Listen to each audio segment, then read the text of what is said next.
2013 চনৰ 4 ছেপ্টেম্বৰত তেতিয়াৰ কংগ্ৰেছ চৰকাৰৰ দিনত আমাৰ চৰকাৰীকৰণৰ কেবিনেট সিদ্ধান্ত গ্ৰহণ কৰিছিলে। তাৰ পাছত গত আমাৰ বিজেপি চৰকাৰ আহিলে। বিজেপি চৰকাৰৰ দিনত আমাৰ বোকাখাতৰে স্থানীয় বিধায়ক জ্যেষ্ঠ মন্ত্ৰী অতুল বৰা তেখেতেও আমাৰ নগৰ উন্নয়নৰ বিভাগৰ দায়িত্ব পাইছিলে। তেতিয়াও আমাৰ কামখিনি কিমান আগ নাবাঢ়িলে, কিন্তু এই চৰকাৰৰ দিনতেই মাননীয় পীযুষ হাজৰিকা দেৱ তেখেতৰ দায়িত্বত থকা সময়ত আমাৰ কামখিনি খুব সুন্দৰকৈ আগবাঢ়ি গুচি গৈছিলে চৰকাৰীকৰণৰ প্ৰক্ৰিয়াটো। তাৰ পাছত এতিয়া আমাৰ বিভাগীয় মন্ত্ৰী শ্ৰদ্ধাৰ অশোক সিংঘাল ডাঙৰীয়া তেখেতেও আমাৰ লগত সহযোগ কৰিছে।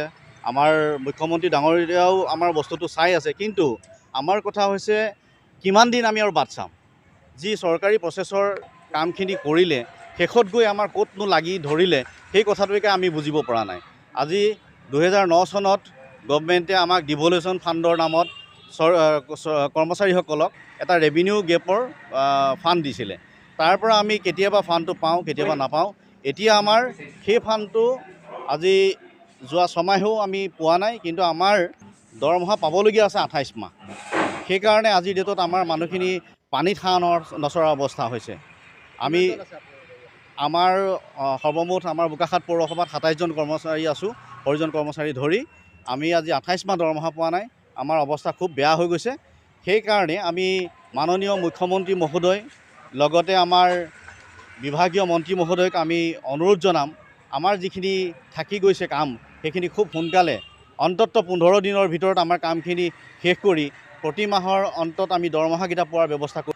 কি ক'ম আপোনালোকক, আমি ইমানেই বেয়া অৱস্থাত চলিছোঁ, সেইটো আমি হয়তো আপোনালোকক ভাষাৰে বুজাব নোৱাৰিম।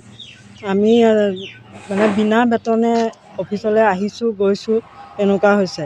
2013 চনত যেতিয়া কংগ্ৰেছ চৰকাৰ আছিল সেই সময়তে আমাক চৰকাৰীকৰণ কৰিব বুলি আমাৰ ঘোষণা কৰিলে, কিন্তু সেয়া আমাৰ কাৰ্যকৰী নহ'ল।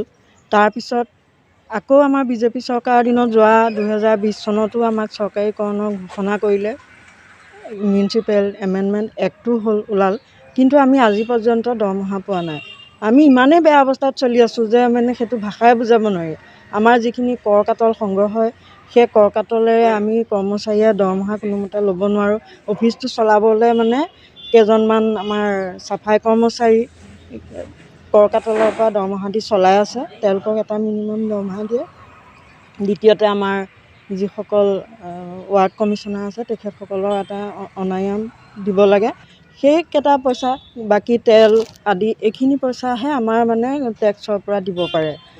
আৰু চৰকাৰৰ ফালৰ পৰা আমাক আগতে এটা ডিভলিউশ্যন ফাণ্ড এৰি দিছিলে, সেইটোৰ পৰা আমি মাজে মাজে কেতিয়াবা দৰমহা পাইছিলোঁ, কিন্তু আজি কিছুদিন ধৰি সেই ডিভলিউশ্যন ফাণ্ডটো এৰি দিয়া নাই। গতিকে আমি এটা খুব বেয়া অৱস্থাত চলি আছোঁ, সেইটো ভাষাৰে বুজাব নোৱাৰিম। আজি মোৰ ছোৱালী এডমিশ্যন দিব লাগে, এতিয়া ফোন দুবাৰ কৰিলে এতিয়ালৈকে পইচা লাগে কিন্তু মই আজি পইচা এতিয়ালৈকে মেনেজ কৰিব পৰা নাই। ক'ত ধাৰ কৰিম চিন্তা কৰি আছোঁ।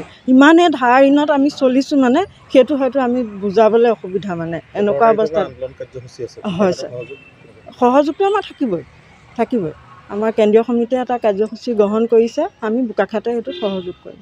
আমাৰ আচলতে দুৰৱস্থাৰ কথাটো অসমত কোনেও গম নাপায়, আৰু যিসকলে গম পায় তেওঁলোকেও চুপচাপ বহি থকা নিচিনাকৈ হৈছে। আমি যোৱা 28 মাহে বোকাখাত পৌৰসভাৰ কৰ্মচাৰীখিনিয়ে আজি পৰ্যন্ত আমি দৰমহা পোৱা নাই। আমি পেটত গামোচা মাৰি আমি অফিচলৈ ডেইলি আহি চৰকাৰৰ কামখিনি আমি সুচাৰুৰূপে পালন কৰি আহিছোঁ। তথাপিও আমাৰ ইমান দুখৰ কথা আচলতে আমি কথাৰে কৈ শেষ কৰিব নোৱাৰোঁ। আমাৰ যিখিনি দুখৰ বেদনা আমি সেইখিনি কথাৰে শেষ কৰিব নোৱাৰোঁ।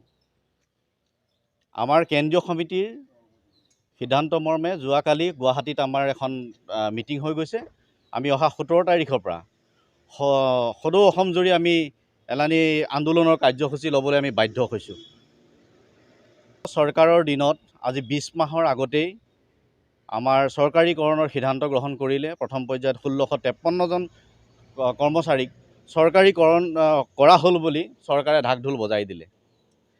তথাপিও আজি পৰ্যন্ত আমাৰ মানুহখিনিক প্ৰতি মাহে বা মাহটোৰ মূৰত দৰমহাকেইটা পাবলৈ আমাৰ সক্ষম নহ'লোঁ। আমাৰ অতি পৰিতাপৰ কথা, এখন নগৰ যিটো জনসাধাৰণৰ প্ৰাণকেন্দ্ৰ স্বৰূপ সকলো ওলাই আহে, টাউনখনলৈ। আমাৰ মানুহেই, আমাৰ হৰিজন কৰ্মচাৰীসকলেই ৰাতিপুৱাৰ পৰা গধূলিলৈকে চাফা কৰি আমাৰ যিখন টাউন আমি সদায় আমি কাম কৰি আছোঁ। আমাৰ মানুহখিনি, সেই হৰিজন কৰ্মচাৰীখিনি মাত্ৰ 3,000 পৰা 5,000 টকাৰ দৰমহাত আজিৰ ডেটত তেওঁলোকে পৰিয়াল পোহপাল দিবলগীয়া হৈছে। আৰু আমাৰ যিখিনি কৰ্মচাৰী আছোঁ সেইখিনিতো কোনো কথা আমি ক'বই নোৱাৰোঁ আপোনালোকক। আমি অহা 17 তাৰিখে সকলো পৌৰসভাই স্থানীয় আমি বিধায়কক, মুখ্যমন্ত্ৰী মহোদয়লৈ আমি স্মাৰক পত্ৰ প্ৰদান কৰিম। 18 নৱেম্বৰত আমি জিলা উপায়ুক্তৰ কাৰ্যালয়ত আমি জিলাভাৱে এঘণ্টীয়া অৱস্থান ধৰ্মঘট কৰিম। আৰু শেষত আমি 25 তাৰিখে গুৱাহাটীত কেন্দ্ৰীয়ভাৱে সদৌ অসম পৌৰ নিকায় কৰ্মচাৰী, সকলো কৰ্মচাৰী গৈ আমি এঠাইত গোট হৈ আমি ইয়াৰ প্ৰতিবাদ জনাম।